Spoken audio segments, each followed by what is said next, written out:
Today, we at Pants Gaming wanted to talk about one of the 6 Overwatch fundamentals, communication. In case you're wondering, the 6 fundamentals we identified are aiming/mechanics, positioning, game sense, teamwork, game knowledge, and communication. We're hoping to do a video for each.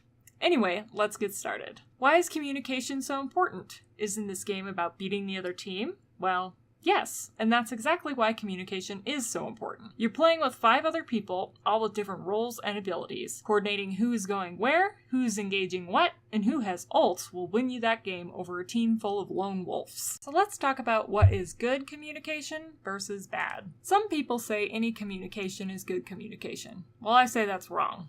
I've been in games where there are a lot of people talking, but they say nothing of use. Maybe they're just chatting, or more likely they are just whining. Guess what? That doesn't help anyone. I don't need to know how much you think our Hanzo sucks. That provides nothing to me or the team but a bad influence.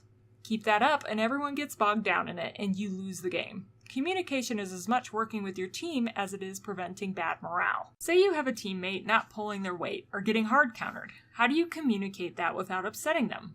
Well, I have 2 tips. Try to put yourself in their shoes and say it in a way that you would feel okay with hearing. In other words, be nice.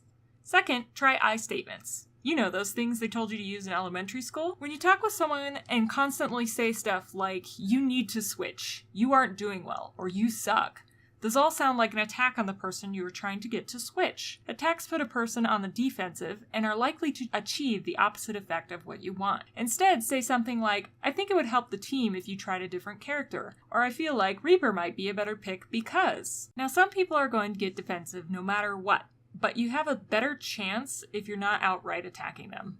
Other forms of bad communication are just talking to fill the silence and not talking at all. Talking to fill the silence just clogs up voice chat and prevents others from talking, or makes it so other people miss an important call. Chatting, being friendly, and all that are great before a game starts. After that, save it until the game is over. Not talking at all is probably the worst thing you can do, and something I'm very guilty of. In general, I'm pretty shy, and Overwatch's competitive environment tends to make me clam up. But recently, I found myself getting pissed off because as a support, I wasn't getting protected by my team, which led me to dying over and over again. As I was seething in my chair, cursing my entire team, I had a realization that I can't be expected to know I'm being targeted. I have to call it out. The people on the other end of those in-game characters are just human, after all. They just focus on what's ahead of them. It's as simple as stating, tracer on me, or tracer on your mercy. It should alert your team someone is messing with your backline, and that if they keep getting kills, someone might have to switch to counter the harasser.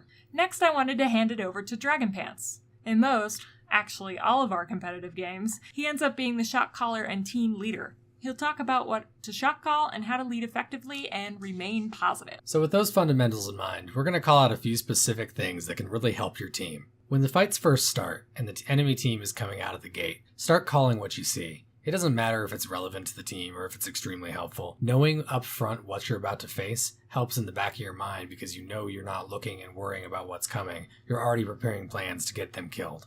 Start calling target priorities and shot calling. If you see a tracer is overextending, call it.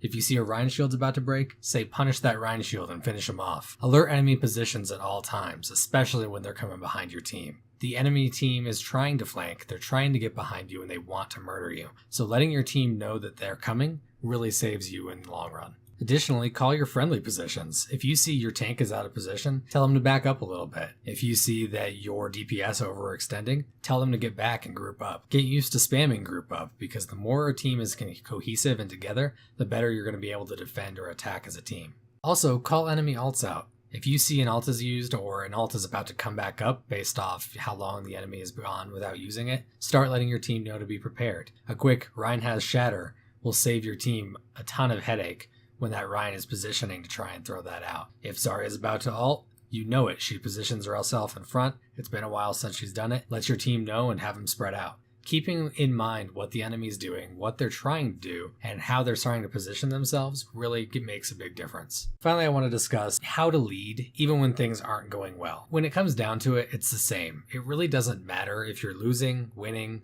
doing great, or miserably failing. As long as you continue calmly calling shots and letting your team know what's happening, you're making a difference and you're improving your chances of a win. Continuing to just stay calm and call out the same things throughout the fight is much better than starting to scream about how bad you're doing and how everyone's terrible. One thing that can help in this situation is just to start saying, if you're not getting kills, please consider switching, as it might help us turn this around. As long as you're staying positive and really trying to make an impact on your team, while also keeping unnecessary calls out and keeping the whining to a bare minimum, you'll see some improvement in your games, and it really makes a big difference in the morale of your group.